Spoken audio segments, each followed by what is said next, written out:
নমস্কার, welcome to my channel. Soma's aroma বিঞ্জের পক্ষ থেকে আমি সোমা বলছি। ইলিশ মাছের সবগুলো রেসিপি খেতে অসাধারণ লাগে, তবে এই রেসিপিটা বানানো সব থেকে সহজ আর খেতে হয় দারুণ টেস্টি।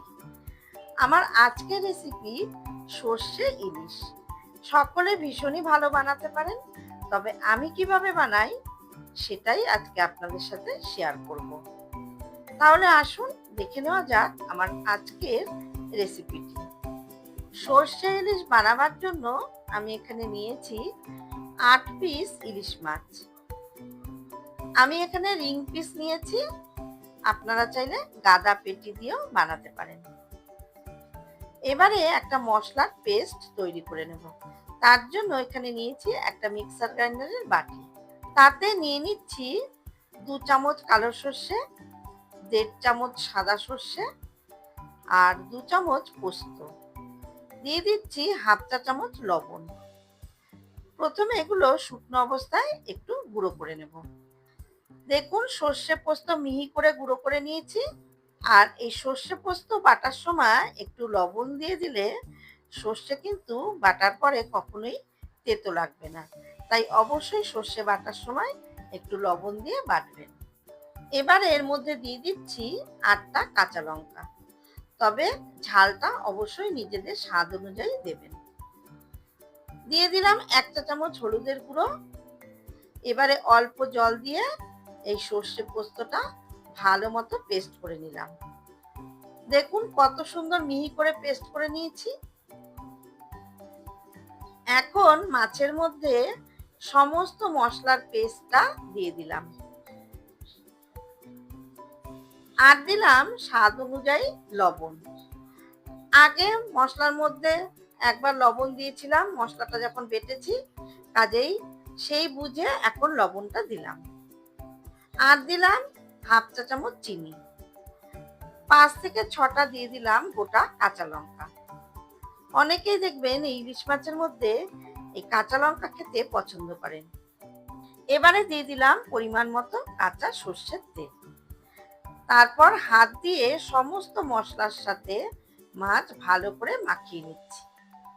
দেখুন সর্ষেটা এত সুন্দর পেস্ট হয়েছে যে আমি কিন্তু সর্ষে ছাঁকনিতে ছেঁকে দিলাম না। আপনারা চাইলে সর্ষেটা বাটার পর ছাঁকনিতে ছেঁকে নিয়ে তারপরে দিতে পারেন।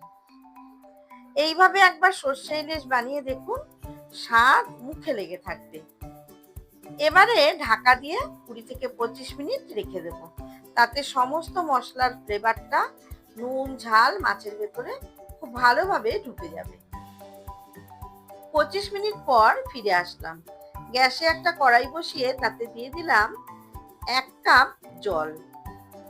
হাই ফ্লেমে জলটা একটু ফুটে উঠলে সমস্ত মশলা দিয়ে মাখানো মাছের টুকরোগুলো কড়াইতে ঢেলে দিলাম আর বাটির মশলা ভালো মতো কাচিয়ে কড়াইতে দিয়ে দিলাম। তারপর স্প্যাচুলা দিয়ে মাছগুলো কড়াইতে ভালো মতো ছড়িয়ে দিচ্ছি। এবারে ঢাকা দিয়ে লো টু মিডিয়াম ফ্লেমে 10 মিনিট রান্নাটা হতে দেব। 10 মিনিট পর ঢাকা ওপেন করলাম।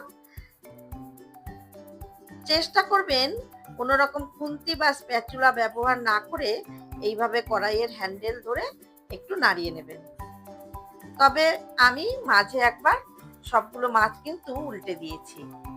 এবারে গ্যাসের ফ্লেম অফ করে দিলাম। আমাদের সর্ষে ইলিশ একদম তৈরি। এবারে গরম ভাতের সাথে পরিবেশন করে দেব। তাহলে দেখলেন খুব কম সময়ে কত সহজে ইলিশ মাছের সবথেকে সহজ রেসিপিটা আজকে আপনাদের সাথে শেয়ার করে দিলাম। রেসিপিটা কেমন লাগলো অবশ্যই জানাবেন। ভালো লাগলে অবশ্যই লাইক করবেন, শেয়ার করবেন। আর যারা আমার চ্যানেলে নতুন বন্ধু তাদের কাছে অনুরোধ রাখবো, প্লিজ চ্যানেলটাকে সাবস্ক্রাইব করে পাশে থাকা বেল আইকনটাতে ক্লিক করবেন, যাতে আমার সমস্ত নতুন ভিডিওর আপডেট সবথেকে আগে আপনাদের কাছে পৌঁছে যায়। প্লিজ ভিডিওটা সম্পূর্ণ দেখবেন। ফিরে আসবো আবারও কোনো নতুন রেসিপি নিয়ে। ধন্যবাদ।